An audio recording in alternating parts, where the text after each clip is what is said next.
how can I come across as being more likable? So you have options when it comes to being likable. You can try and appeal to what others want. However, that can be a risky strategy if you're not being authentic to who you are as a person. Because what can happen is you firstly might do a poor job of it. Because if you have a feeling that other people want X, but you're actually Y, well then what will happen is you might try really hard, but you'll never really come across as who you're not. So you'll put all that energy in and it won't really pan out, or it'll pan out temporarily, but it won't really last. And in a way, that might even be a better option than the other scenario. The other scenario is where you actually do a really good job of pretending to be somebody that you're not. And as a result, you manage to really fool another person into thinking that you are the person that you're not. So you've won.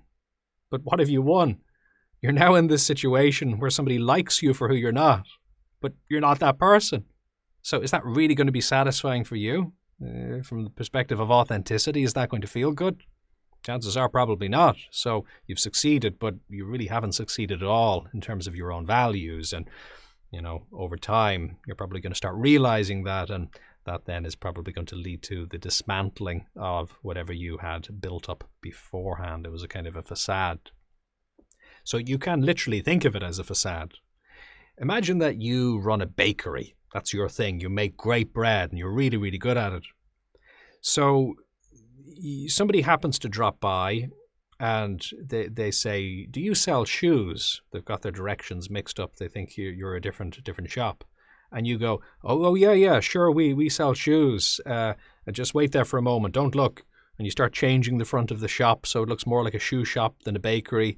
You might find a few shoes that you or your staff have and leave them out the front. And you try your best to appear to be some sort of a shoe shop. Is that a good strategy? Is that what you'd want to do? Again, you're probably not going to do a very good job of it. And if you did put the effort into trying to appear like a good shoe shop, well, what's going to happen? You're going to attract people who want shoes if you do a good job of it.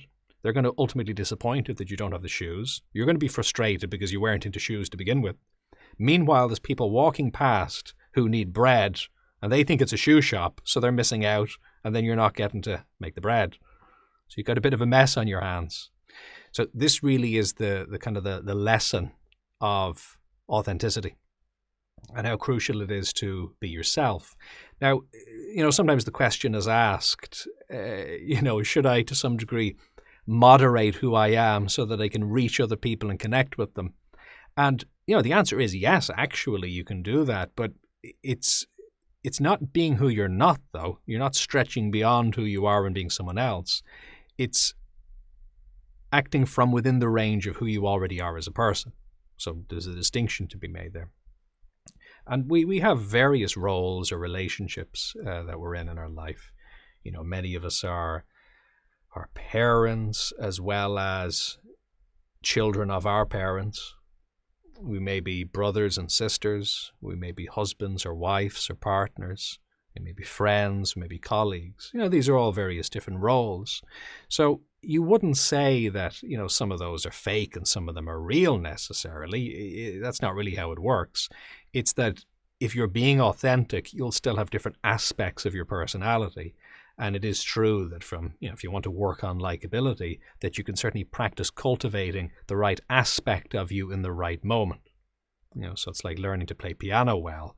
You're not trying to play a different instrument or a note that you're not able to play, but what you are doing is within the range of notes that you're able to play, you're hitting on the relevant note in the right time to be able to jam with another musician so that it sounds good. So something melodious comes about rather than something that's discordant. So in that sense, yeah, there is a certain sense of recognizing who the other person is, what they're about and what they want, and kind of bringing that forward, but only if it is there within you. So if you happen to be a bakery that also sells shoes, then you're good. If you're a department store, you're absolutely fine. But if not, better off stick to the range of what you do. Within your bakery, you may sell bread and you may sell cakes and you may sell enough. Then that's fine because there's range within that scope of your identity as a person. So that's going to feel good for you, and it's going to feel sustainable. And whatever your reasons are for being likable, whether it's romance, whether it's business, whether it's friendship, whether it's anything else, the truth is there are over 7 billion people in the world. So you've got a problem if they all really, really like you. You just can't manage that. So you need some sort of an ingenious system to be able to sort all the people in the world so that you know how to prioritize your time, because you can't divide it amongst them all. It's not going to work. And you know what that system is? Your personality, being authentic.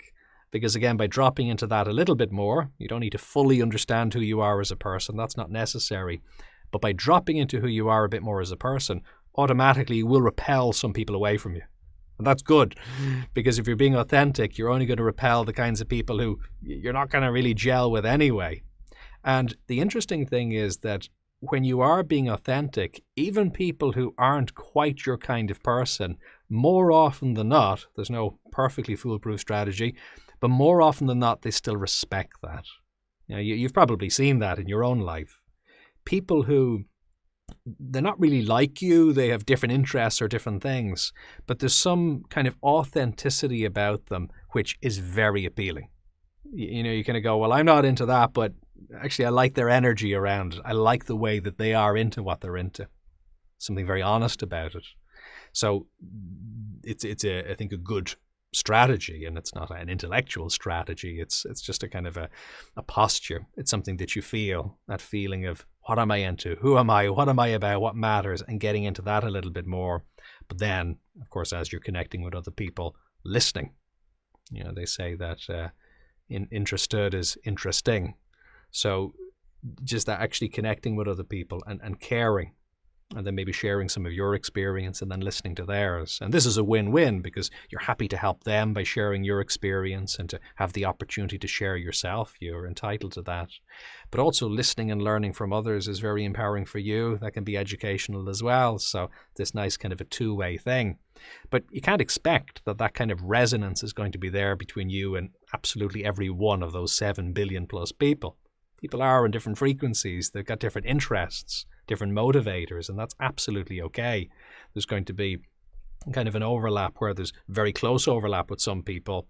Yeah, kind of some overlap with others, and then others are going to be completely different poles for you, and you can still maybe learn from that to some degree, but you're not going to expect to kind of intimately collaborate with those kinds of people. That is a bit different. And within those overlaps, there is then room as well for vulnerability. And that can be a very important ingredient in likability, is that sense of vulnerability.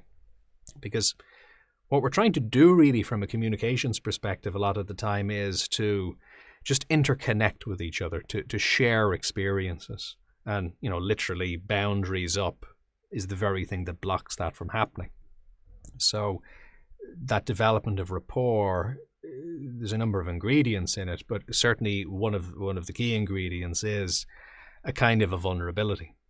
And that can be appropriate, that vulnerability. It can be paced and proportionate to the level of overlap that you have, to how long you've known each other, to what your shared goals actually are. To walk up to somebody in a bus stop who's scowling at you and be vulnerable, that's not necessarily the moment for that. And some people do that, and it's actually really nice and really endearing. Some people will appreciate that, others won't, but again, that's their problem. There's individual difference. But what you can certainly do is kind of test the waters, and as you develop any kind of a relationship or whatever style, you kind of get to know when there is room there to develop and to grow and when there isn't.